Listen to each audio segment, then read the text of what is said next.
जय श्री कृष्ण, जय श्री राम। क्यों था अयोध्या का जो राज्य सब प्रकार की सुख सुविधाओं से संपन्न?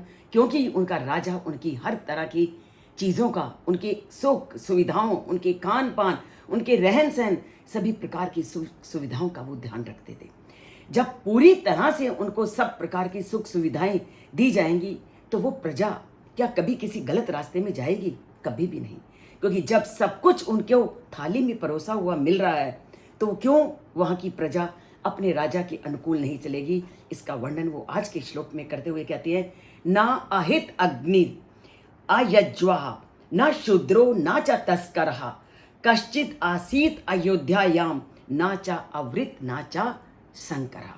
कि अयोध्या में कोई भी व्यक्ति ऐसा नहीं था जो यज्ञ ना करता हो, अर्थात जिसके घर में यज्ञ की अग्नि ना जलती हो, अर्थात पूरी तरह से वो वैदिक नियमों का, जो शास्त्रों में कहे गए नियमों के अनुसार यज्ञ करते थे, दान देते थे और पूरी तरह से नियमों का पालन करते थे।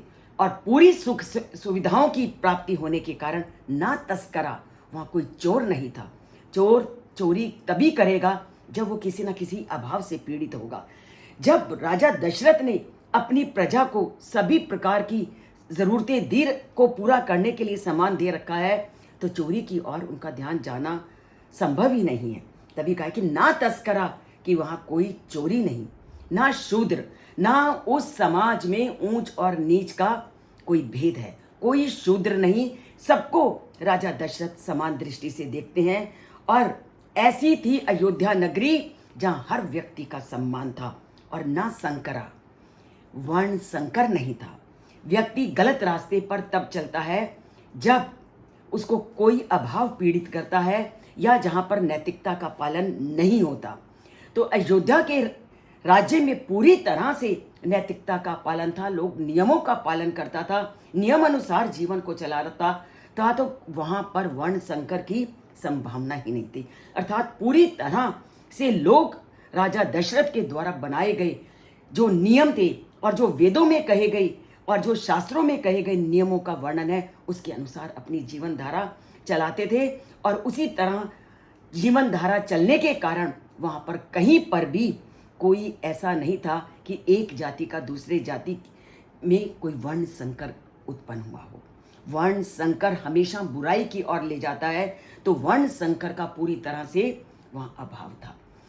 सभी लोगों को समान दृष्टि से देखा जाता था और ये थी अयोध्या की प्रजा की सबसे बड़ी खासियत, सबसे बड़ा कि वो यज्ञ इत्यादि करते थे।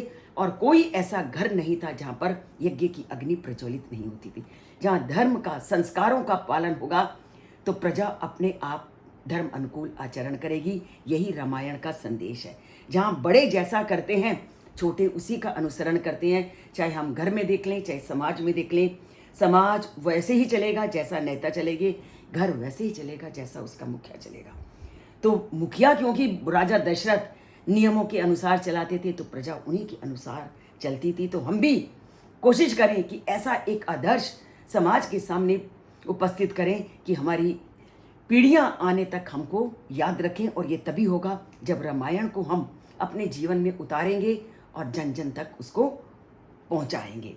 इसका बेड़ा उठाइए अपने कंधों पर। और एक श्लोक को, 3 मिनट के श्लोक को भी अगर हम अपने जीवन में नहीं उतार सकते तो ये हमारा सबसे बड़ा दुर्भाग्य होगा। हमारी संस्कृति जो अनेक गुणों से परिपूर्ण है उसको जन जन तक पहुंचाइए और उसके महत्व से लोगों को परिचित करवाइए।